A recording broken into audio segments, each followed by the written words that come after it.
It's the Combine Podcast.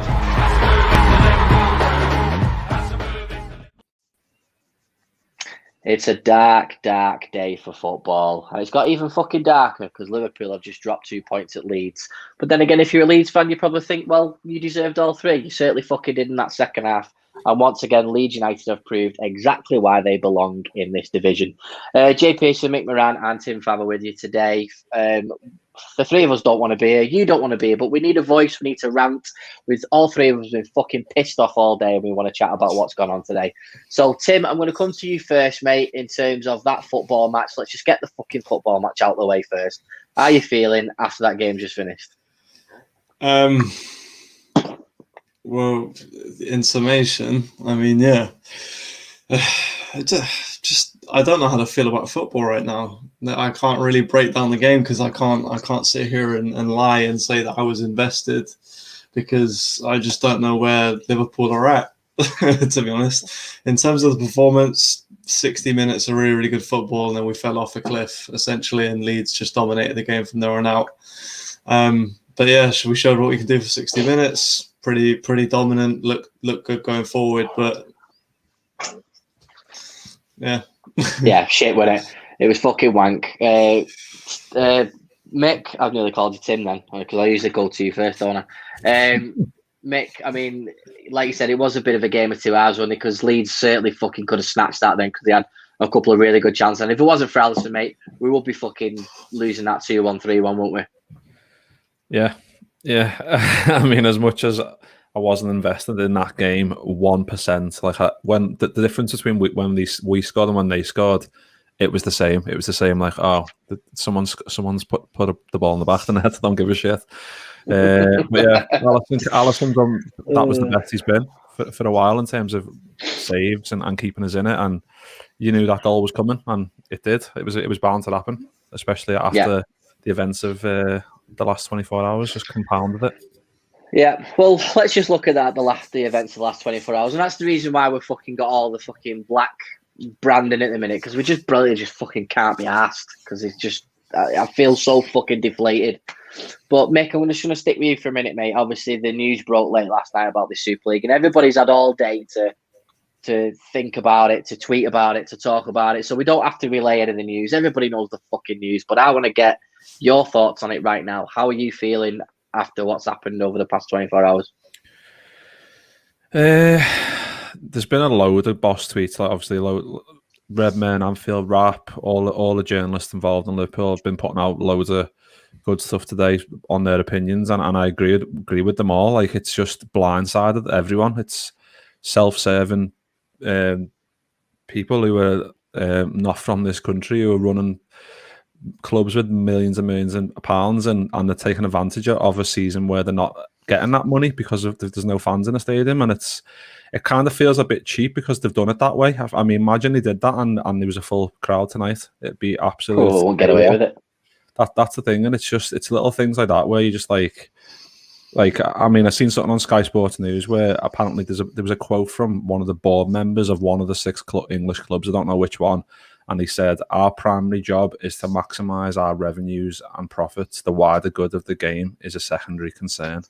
It's just like, yeah, what? It's just like proper like business talk. And it's like, well, whoever's put that out there, it's just you obviously don't get footy on what it's all about. It's not the same as other sports. It's a fan-led sport, and like that old quote that gets bandied around, footy without fans is nothing. But it couldn't be true at this moment in time.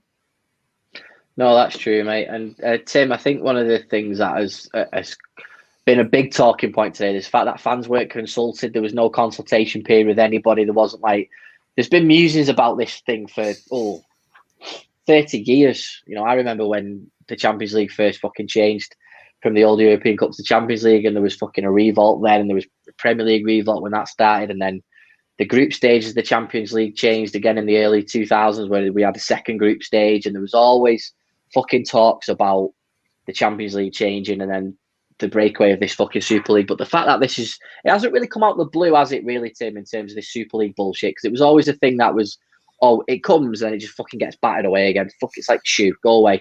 But this time it's really come out of the blue, hasn't it, in terms of, right, there's the announcement, there's it done, it's signed, sealed, delivered. it's apparently on its way. But there's been no consultation from the fans, has it? And from an obviously Liverpool perspective and an FSG perspective, that is fucking unacceptable. Yeah, it's been difficult to kind of get to grips with, because it feels like it's, like you said, it's all happened so quickly, and it's not really been a process of deliberation or a 2 weeks prior to, oh, it's, the meetings have been held about it and all this kind of stuff. It's just been, there is a Super League now. So it's been completely mental, and to see the reaction of some of the bigger kind of organizations that run football, FIFA, UEFA, even the Premier League over here in the UK, just to see their reaction to it's been, you just can't help but have mixed feelings about it. It's Gary Neville going on Sky and shitting all over Liverpool and Man United is ridiculous to me. I think that, Sky and the Premier League are two of the biggest culprits as to why this has happened. I think that, he goes on there and he talks about, in the middle of a pandemic, you're trying to make a money grab and all that kind of stuff. But, you're working for a company that's been charging 15 quid a game in the middle of pandemic and try to go pay-per-view, with the economy the way it is, and with football fans around the country and around the world suffering, and you're still charging 15 quid a game. So, that to me is the hypocrisy of it all. It's all the media coming out outside of what you hear from fans is complete nonsense, because all they care about is the fact that your money will be going somewhere else now. That's their concern. They don't give a fuck about fans. Let's be honest. Sky aren't sitting here worried about what our thoughts and all this kind of stuff. They're worried about their revenue dropping and their coverage of football being less important, and them having less rights to the bigger teams. So it's hard, because you're frustrated in that sense, because at the end of the day, we want to see Liverpool in the Premier League, and the Premier League was the original version of the Super League, except just the English edition rather than just in the whole of Europe. But for me, it's a bunch of owners that are trying to, turn it into what the NFL is, but for Europe, and it doesn't make sense to me, because part of the attraction to football and part of what makes football so great is the fact that anyone can beat anyone. And especially in the Premier League, in leagues around Europe, you've got 2 or 3 teams that are established, and they're going to be in the top 4 every single season. There's no real competition outside of that. There's the odd team every 10 years where you think, oh, that was a decent team. They come third, and then they bow out in the group stages, and you think, oh, they were shit. So, to see in the Premier League when you've got stories like Leicester City within the last 5-6 years happening, to then step aside and act like it's. Yeah. I well, Tim, Tom, you said, sorry, Tim, mixed feelings, not at all greed, and that's it. Can you care to explain yourself, Timothy? Because Tomo's not happy with what you said.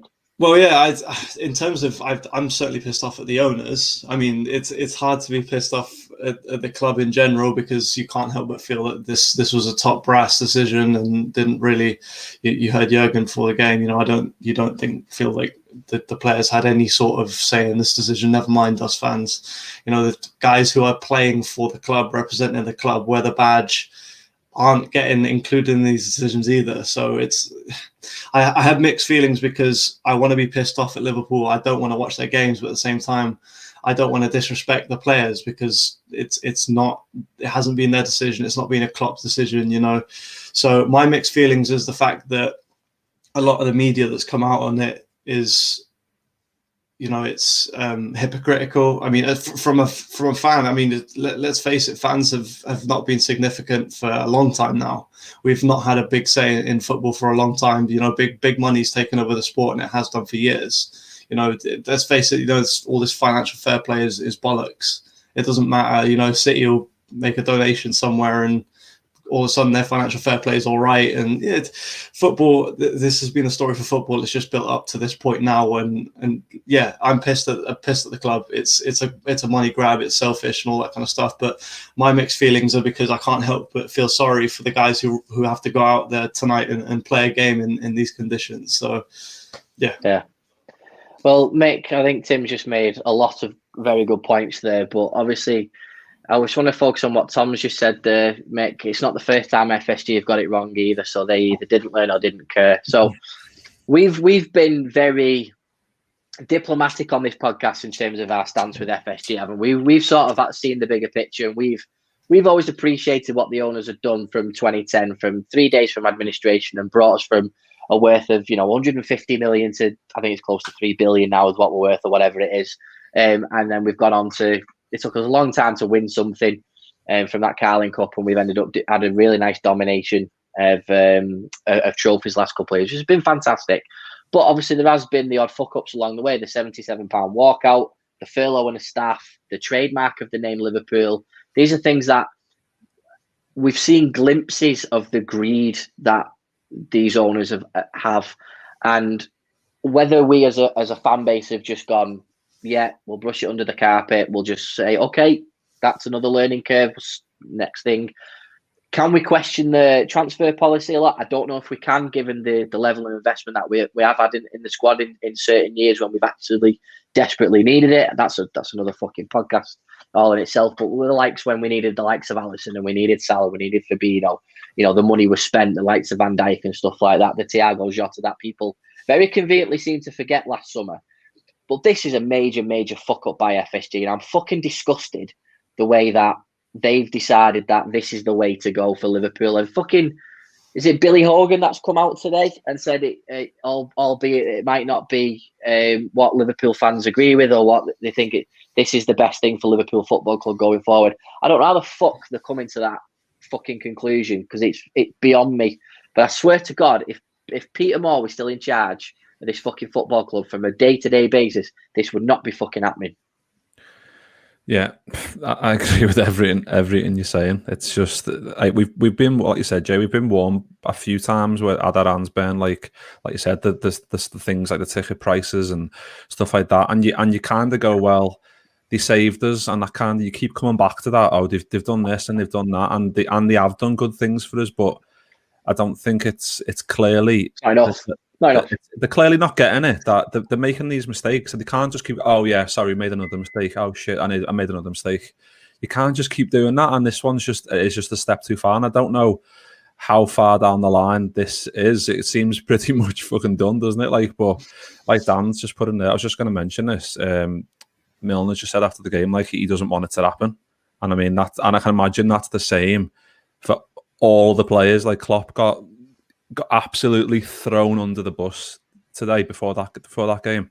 That interview, he had to go out there, conduct himself, got told the day before, and he's had to try, and he's probably spent loads of time thinking about what I'm going to say. I've got to say the right thing. I can't go too over the top, and I can't just go, yeah. I don't want to talk about it. He had to be completely spot on, and he was. And it's it shouldn't be like Neville and Carragher were saying before the game. That was kind of the whole show before the game was about that. It's on the players' minds, it's on everyone's mind. The Leeds players are wearing shirts, and it's just it's just came out of. I mean, it's been probably coming for a while with all the different things coming up with stuff like that. But yeah, it's a step too far from what we want Liverpool to be, and I just don't get the thinking. I mean, I think one of the owners of the clubs, I can't remember which one it was, but said he doesn't understand why there's relegation in the Premier League, and it's well, you need your effort and efforts need to be rewarded, and if the efforts aren't there, you're not rewarded. That's just the way it is, and that's the way it always has been. And without that, the game's just going to be what we're going to be playing Real Madrid and whoever all the time, and without even having to put that effort in to go and play those teams. When we played Real Madrid the other week, that was the first time we played them in a knockout game since what was it, 2009? It's when those games come along, you go, right, yeah, I'm up for this, because it's been ages, and it's well, that's not going to be exciting for us anymore. And it's just I just don't understand what the thinking is, and obviously it's money. That's be all and end all. That's what it's about. But I can't understand how they've kind of done this without any thinking about the fans. I mean, if they put it to the fans, it would have got battered back straight away. So I understand why they've just directly done it. But the fact that they've just done this and no consultation with anyone, Klopp getting told the day before it's coming out, just stuff like that. It's against everything that we want to see as football fans, and especially at Liverpool as well. Well, yeah, absolutely. I was going to ask you a question, Jay, because the other piece of news today was the fact that the new format for the Champions League came out for the 24-25 season. And obviously one of the new rulings that they've decided to come into play is the fact that a club like Liverpool or Dortmund, who are currently sitting outside the Champions League positions in their respective league, because they've changed the number of teams in the Champions League from 32 to 36, and 2 of those positions will be given to a league place. I'm not sure in which countries, but 2 of the other 2 positions are given to teams based on merit and size of club. So for me, it's UEFA have gone and condemned that and gone and done essentially exactly the same thing, haven't they? In a roundabout way, mate, you're absolutely spot on. And this was all the point for UEFA to make more money out of the Champions League, because at the end of the day, the old school way of the European Cup was first round, first leg, second leg. That's how it had always been. Then the revamp of the Champions League was, I tell you what, let's make a group stage. So then that way we get guaranteed money, because we're going to see Real Madrid and Barcelona playing at least 6 games. So you're going to get them playing at least 6 games of footy in European. And that is fantastic for the global universe in terms of watching football. That's a guaranteed 6 games of watching the big teams. And it worked. People didn't like it at first, but it fucking did work at the end of the day. And then they got fucking twitchy fingers again. And at the beginning of the century, let's make a fucking second group stage. So there was a second group stage, but it didn't fucking work. And that's why it was scrapped after a few years.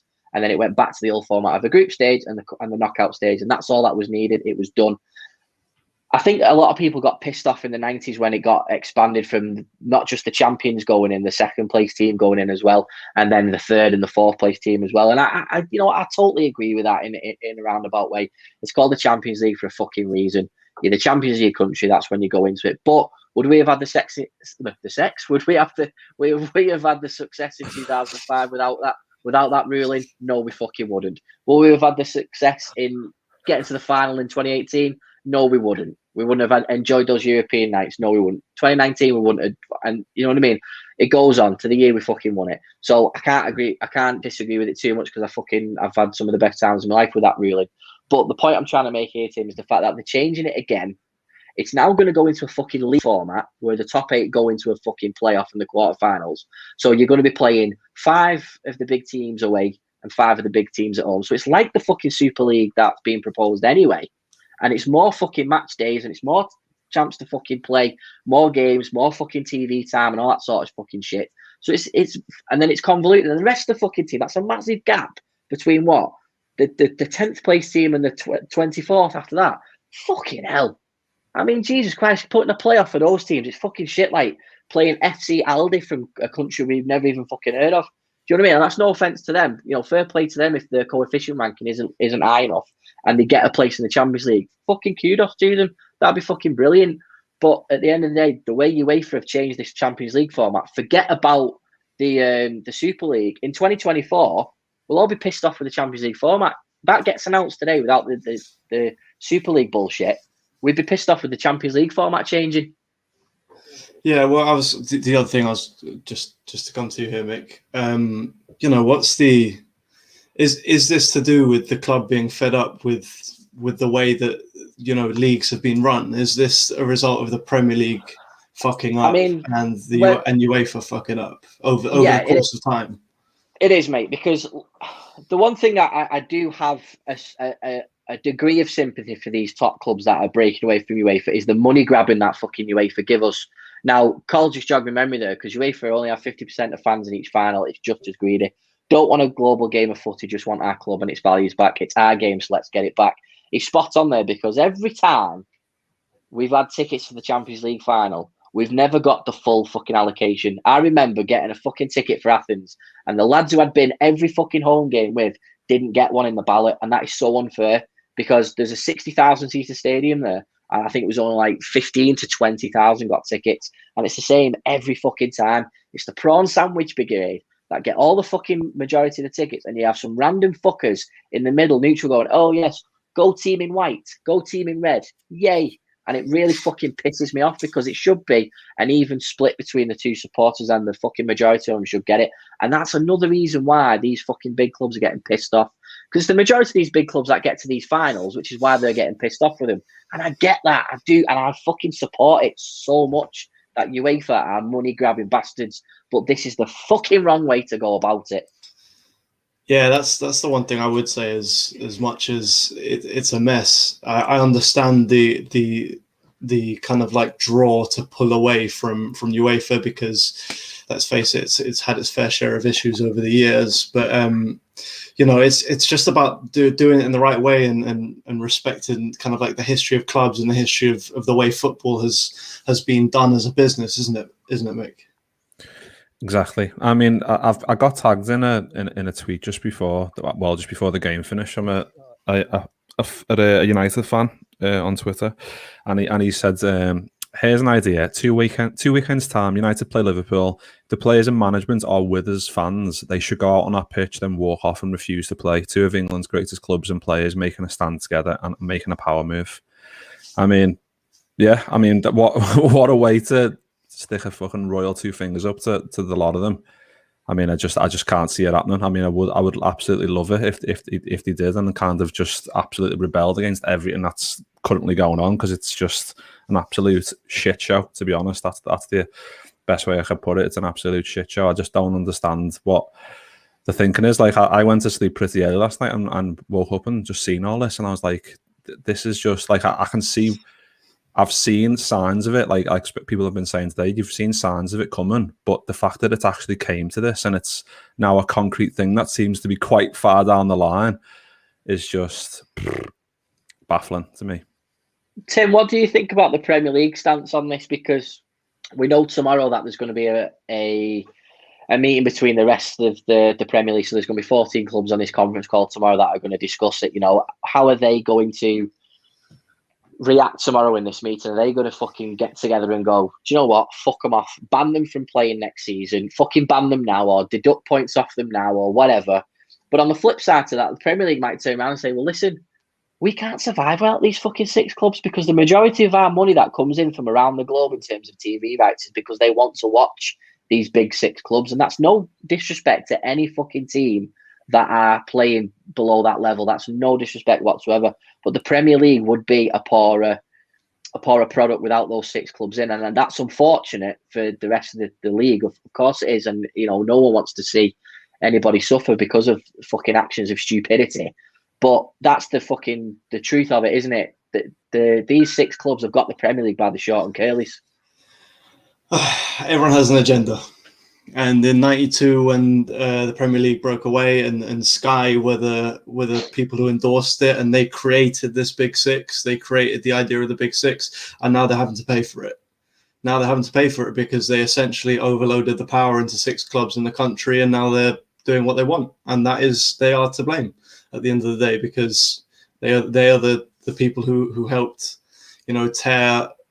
tear those clubs and the first division away from the FA and create their own league. And this is the result, and this is all a down the hill kind of, this is a snowball effect of what they did back then, and handing the clubs all the TV rights and making sure that they're on TV the most, and making sure that they're the biggest recipients of television money and all that kind of stuff means that this is the result. So they can only look at themselves in the mirror, and unfortunately those 14 clubs will go in and probably have some valid points, and will probably want points deductions, or the top 4 teams that aren't the 6 that are joining to be put into Europe instead of them.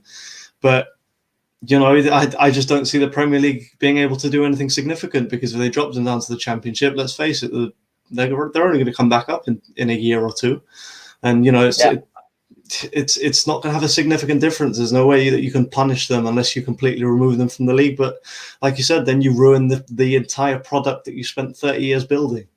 So true. It's a really good point, that, mate, because there's a fantastic book called The Club that you can get on Amazon for like £6, and it documents the story of the Premier League and how it started. And what Tim's just been saying there, it goes into really heavy detail about it, and a lot of it is really eye-opening. No, I'm not plugging that because I've not read. I've read the book. I have read the book. I'm not doing it. I've got a cheap plug for you. I've got a cheap plug for you. I've got a European plug, so I don't know what European plug. Oh well. it is the European Super League. We might as well do the fucking European Super League. I don't even know why that's there, to be honest with you. I don't even know why that's there, mate. What the fuck? You're not even going on holiday, so why the fuck have you got it out? God knows what you and Kate have been fucking trying to charge. Anyway, so Tomo's just had a really good comment there. Said, "Can I just say there is no big six? There is too many has-beens in those so-called six." Yeah, it's a really good point, mate. I don't know how Tottenham Hotspur managed to get in there when they haven't won a fucking European Cup. City as well. But the fact is, money talks, mate. As well. Unfortunately, that's what it is. Well, Arsenal as well. Got a big history in the two, but a little bit. Probably the mainstay in the Champions League because they qualified for the Champions League for a long time. Anyway, but this is what the focus. What I want to come on from what Cole said. What if the Premier League and UEFA ban? So that's what's being talked about at the minute. The fact that the Premier League and UEFA might ban the football club from the competition. So, i.e., the Premier League, La Liga, Serie A. What happens to season tickets? This is renewal period time. Lots to discuss. It's a really, really good point that Carl makes, Mick, because we go to the game regularly. It is season ticket renewal period now.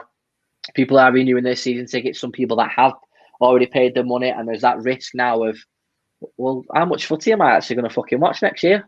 What am I going to see? Just fucking, 11 fixtures at Anfield? It's fucking ridiculous.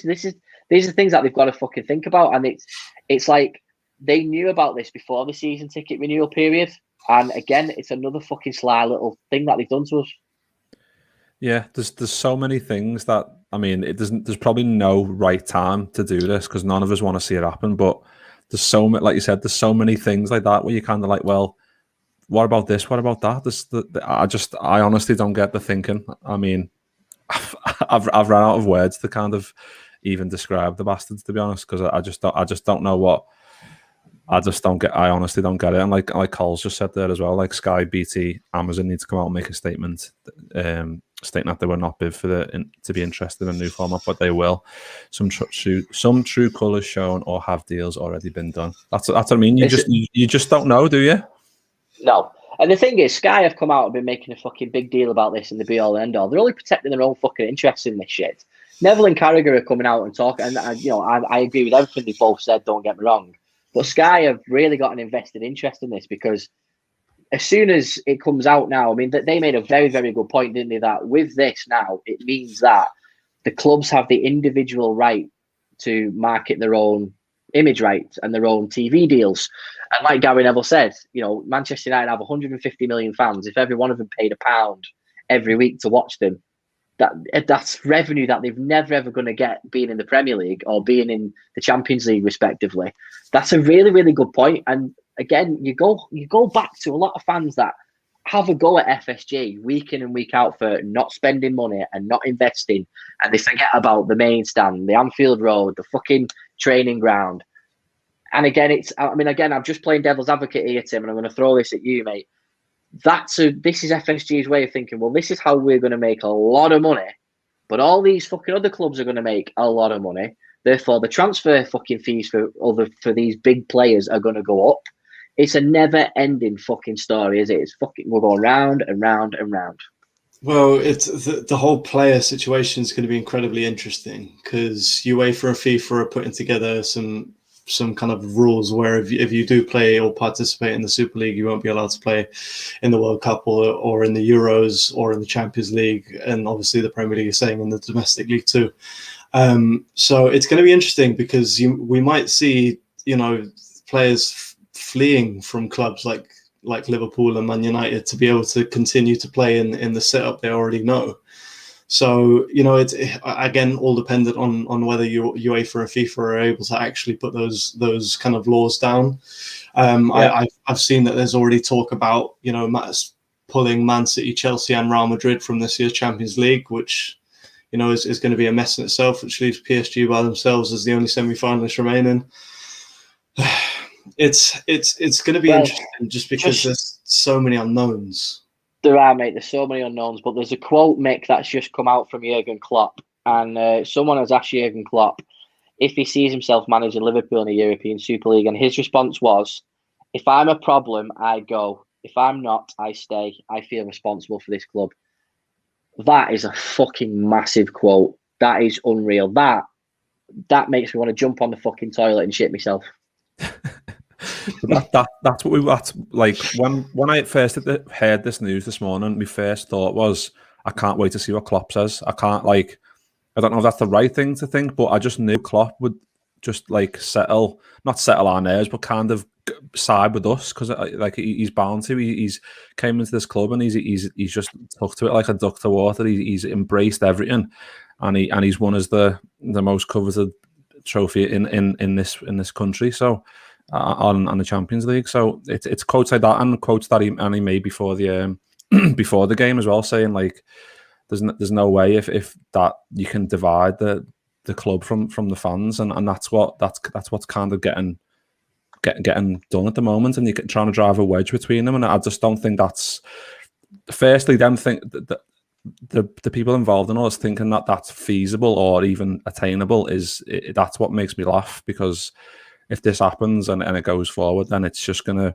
the shit's just gonna hit the fan even more than it already has in a bad way. So yeah, that type of quote is exactly what we want, and that's what he's gonna keep providing as long as he. I mean, there was a lot saying that is Klopp gonna walk, like loads of tweets circulating going, is Klopp gonna leave and stuff like that, and you're like, well, he's not gonna leave now. He's gonna at least gonna try and make a bit of a statement in terms of that he's not for this, because he's not the type of manager that would go for anything ever like this. True. And that's the thing, Tim, isn't it? I think the other breaking news this afternoon is that Jose Mourinho had obviously left Tottenham as well, and there's still, depending on which tweet you look at, depends on whether he walked or whether he was sacked. But again, the timing of it was very interesting, wasn't it? Because there was the rumours that he refused to take the training session because of what's going on. So Daniel Levy told him to fuck off. But to be fair, the writing was on the wall for Jose Mourinho for a long time under Tottenham. I just thought it was very weird that they've sacked him the week before the cup final. Maybe they're just doing that just for the sake of, we get a new manager in. Usually the new manager gives the players a new lease of life, doesn't he? But it's all about timing, isn't it? And I think the biggest worry for us right now is if Jurgen Klopp stays at Liverpool, because if Liverpool lose Jurgen Klopp, whether it's within the next week or within the next month or before the end of the season or just after the season finishes, I swear to God, those owners will be out just as fast, because I'll never fucking forgive them for that. Yeah, I mean, and that's the thing. You can't blame Klopp if he does. At the end of the day, this is a disgraceful decision, and to not only, as Mick said, kind of leave him blindsided and not allow him to have a say in what his club, the guys he puts on the field at the end of the day. He's the main guy, because he's the guy who selects the teams. He's the guy who sets them up to win.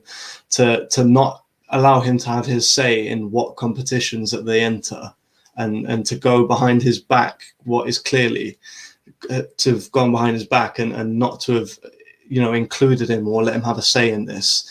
I wouldn't, especially considering what he's done, especially considering the way he's built the club up over the last 5 years, to stab him in the back, and then not only that, but to have a statement released the night before the Leeds game, and then leave him out there to be able to just answer questions like that and throw him under the bus in that manner. I would not be surprised if he walks at the end of the season, especially if this does go through, because I wouldn't blame him. Yeah. And you know what? All the best for him, because one, FSU would be out quickly, and they've got things wrong. I don't think they're a bad ownership group, but they've certainly fucked it here, and I just wouldn't blame him, because for a manager of his caliber to have changed the club the way he has, to get us back to winning ways that we haven't seen in such a long time, to then go behind his back and just completely throw him under the bus.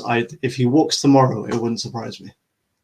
Yeah, it's funny that, isn't it, Mick? Because there's always been this thing about FSG and the level of investment that they've given Jurgen Klopp or not given Jurgen Klopp, depending on which side of the fence that you fall on. We don't achieve this without Jurgen Klopp. I don't think any other manager gets us the Premier League or the Champions League or the World Club Cup or the Super Cup in the manner that we did, and the dominating way we did since he's come in, the way he's built year upon year. And he said, everyone sat in Jurgen Klopp's first press conference says, I think we win a title in 5 years or 4 years, or whatever he said. And I think everyone looked at each other going, Klopp, God bless you, baby. Yeah. But you have no idea what you fucking walked into here, babe. Do you know what I mean? We all thought that, but fuck me, he didn't have to fucking keep his word. He brought us the Champions League within that time period and brought us the Premier League the next year. But that doesn't happen without fucking Jurgen Klopp. No one else fucking does that. And those fucking Americans don't fucking appreciate what they've got in front of them. And I think Tomo makes a really good point here. He says, I think if there was no pandemic, FSG would have seen how much the Premier League meant to us as fans, as it would have been bigger than the Champions League parade. But listen, I know they live in America and they see big fucking cheers for when Boston won the World Series, in that fucking maths league or whatever it is, that MLB. It's fucking boring as fuck. Great. I get the thing behind it, but fucking hell, it goes on for fucking hours. But that would have been different, wouldn't it? It would have been. I don't think it would have changed anything, though. I really don't. I don't think any amount of parade will change the amount of change that's shaking in their pockets. Yeah, I mean, once you read that out, I was kind of like, yeah, that's a good point. But like you said, Jay, it's kind of if it's feasible, even after they've seen the Champions League parade, they obviously need the Premier League one. Parade would have been that times 2 or whatever times you want to be. It would have been that an outbreaking of 30 years of waiting for that. That would have just been, obviously, it would have been tremendous if we had the chance to do it. But yeah, like you said, without Jurgen Klopp, none of this happens. Like, you look at the squad we had when he came into this club, it was just absolutely horrendous. Like, it was just so bad. And he's, like you said, that first interview is like, if I haven't won one in 5 years, I'll go and manage in Norway or Denmark or whatever he said. And it was like, well, yeah, he could do it, but it's very unlikely because we hadn't seen it happen for so long. And he's came in and we got close and then we did it. And it's like, it's kind of been, because the world's been in a fucking mad place for the last 13 months. It's kind of not been appreciated that what we did last year was just out of this world, the way we did it. And obviously we had that big break and then we come back to footy with no fucking fans and we're like, what's this shit? But we've kind of just got to keep stumbling, and we stumbled over the line and we did it. And it's with no fans there, we couldn't really encapsulate that moment in history in the same way. Obviously, the way we lifted the trophy was the way they set it up at Anfield was boss. I loved all that, but that moment wasn't there for us all to save it. And I mean, I still don't think it would have an effect on what they were thinking. They've probably been thinking about this for a long time. If this came to fruition now, it's obviously been on the cards for a while, hasn't it? Clearly, yeah, it has, and it's no coincidence that it's Manchester United American owners, Liverpool American owners, Arsenal American owners. There's no fucking coincidence that they're trying to change it into a fucking franchise and to make it more NFL, more NBA. It's really, really sad that this is what's happening to our game. And you just said there, Mick, about the moments. How many more moments are we going to get like that? We're really not. We're not going to get many moments like that anymore if this carries on, because this is now mud sticks, shit sticks. If there's a complete fucking U-turn tomorrow, if we wake up and then by 12 o'clock tomorrow there's a fucking U-turn, oh, sorry, it was our fault. We're not going to do it. We're really sorry. We're just going to fucking carry on as normal. Oh, so then we're still trying to fucking aim for the top 4 and trying to get revitalized after the shit show we've just saw tonight. I don't even fucking want to talk about that tonight, because that was a fucking massively missed opportunity tonight and really, really pissed me off. That it's great that the football was still consistent. At least that's one positive thing. The fucking football was still consistent of shit results. But I don't really want to fucking talk about that right now. But if they turn around tomorrow and said, oh yeah, 12 o'clock, oh yeah, sorry, it's fine. We're not going to do this European Super League. We just wanted to see what UEFA would do about the Champions League. I'm sorry, but the fucking damage has been done now. And even when fans come back next year, every time we play away from home, it'll be even fucking worse, won't it, Tim? Because you just can't fucking walk away from this now. It's been done now. The damage is done, and I don't see how you come back from this for a long, long time. Yeah, I mean, you pretty much summed it up there. I think that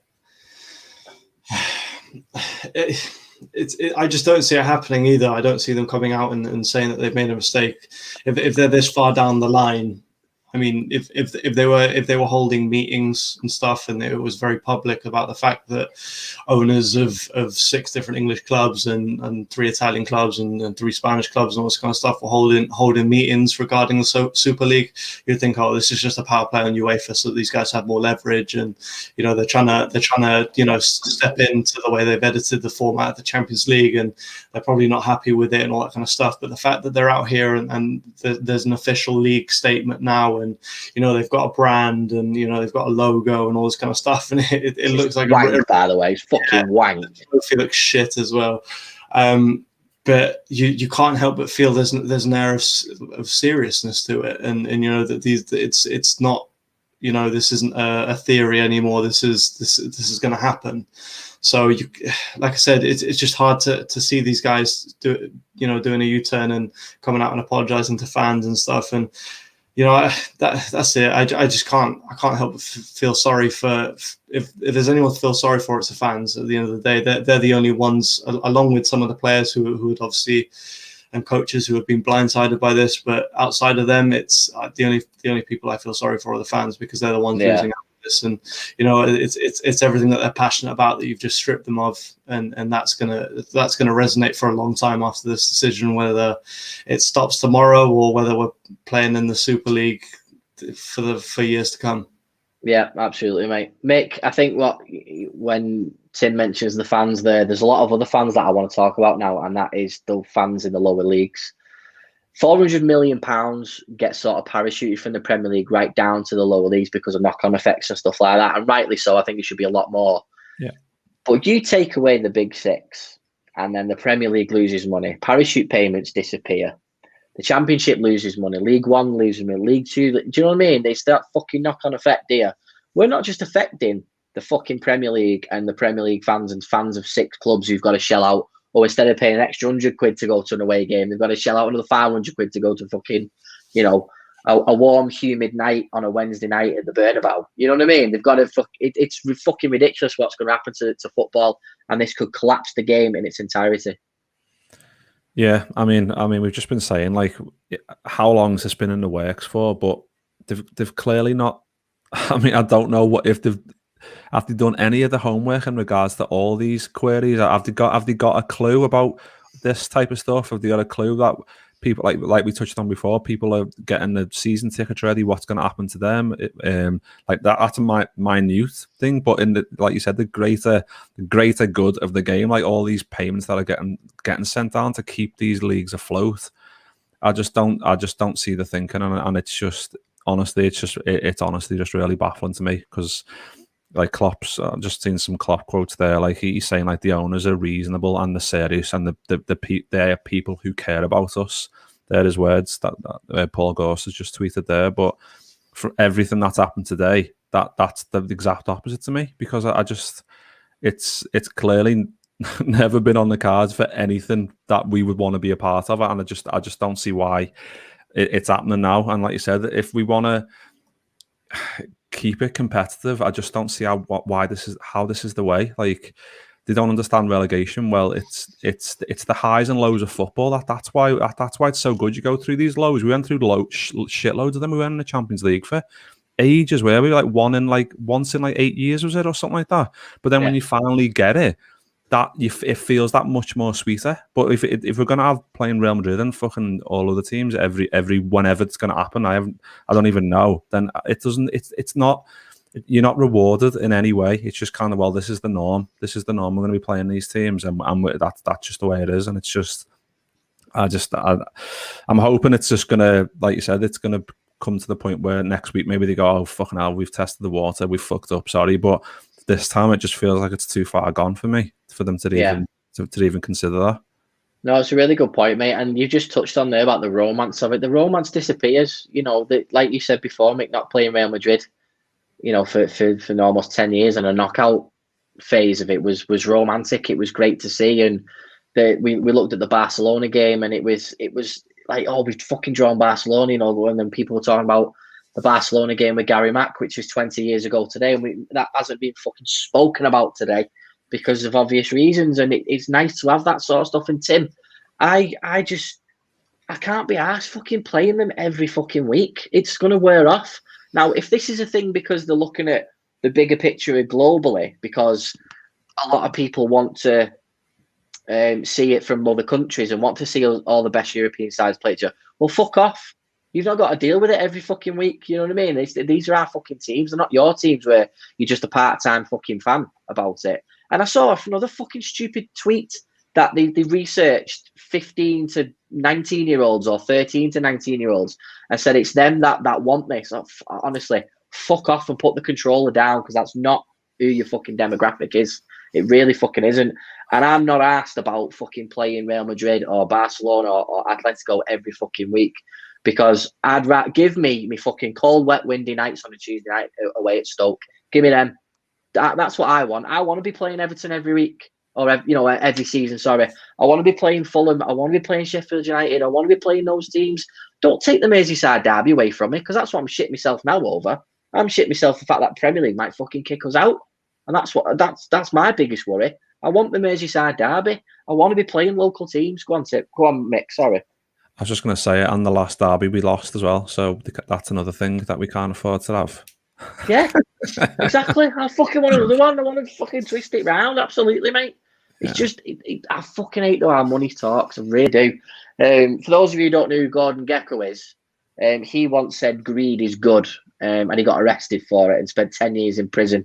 He was fucking wrong, because greed isn't fucking good.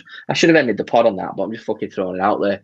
Tim, apparently there's an August start date for this thing, and for me that just came out of thin air in terms of like, what, hang on, you're announcing it now and you want to start in August. Usually this shit is announced and then you wait another year, but it looks as though they want to fucking start this shit in August, and I think there's so much to fucking talk about in terms of protocols and getting all that fucking ready, especially in the midst of a fucking pandemic.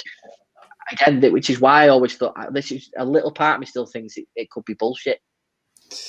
Yeah, that as we were talking about before, you can't help but feel that this is some sort of power play on UEFA based on the recent rulings that have come out.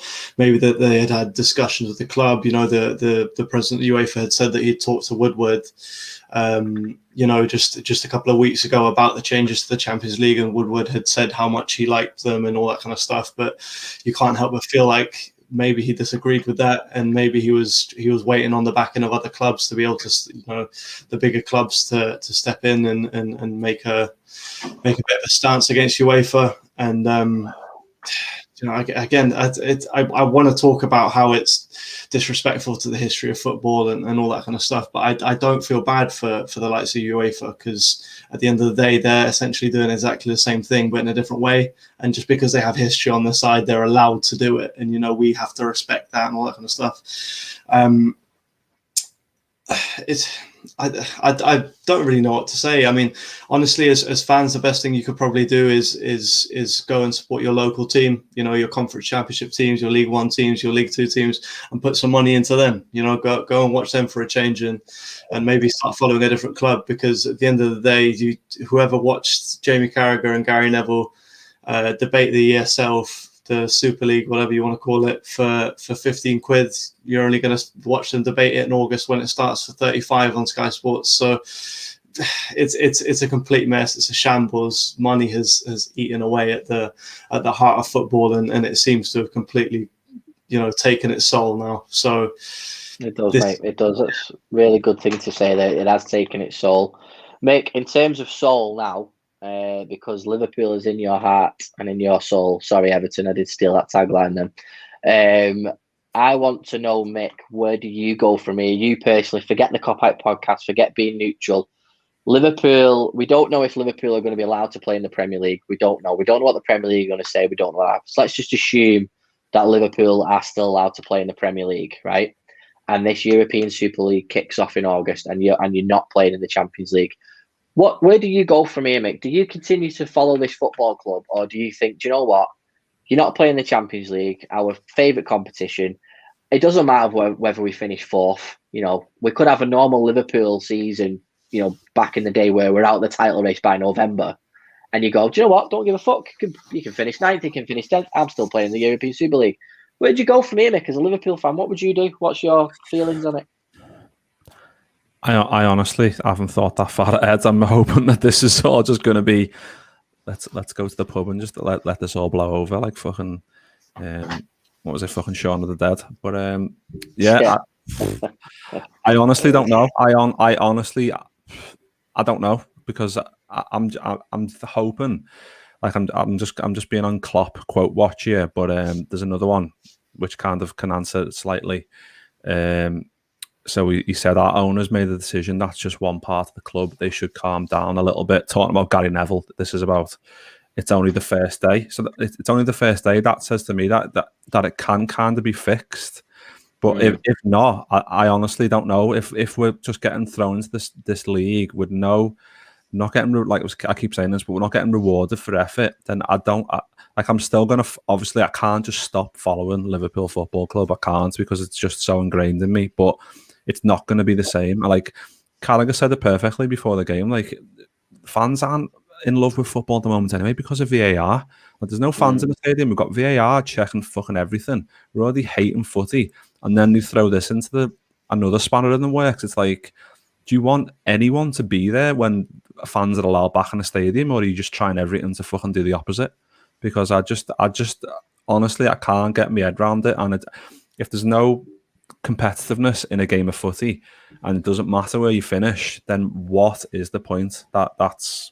That's the only way I can say it. Yeah, well, yeah, you might as well just go full FIFA and just get fucking the lot. Get legend Ronaldinho on the right, get fucking Figo on the left, and just fucking go for it. But like, it's just, to me, it's just, I don't see why they think this is sustainable. If it does go ahead, how is it sustainable? What, we're just going to accept after the whole time that we've been playing this Champions League in the way it is? Obviously, like you said, Jay, there's been slight tweaks over the years, but in the format that it's in and the way that it is, it works perfectly. We're all acceptant of that.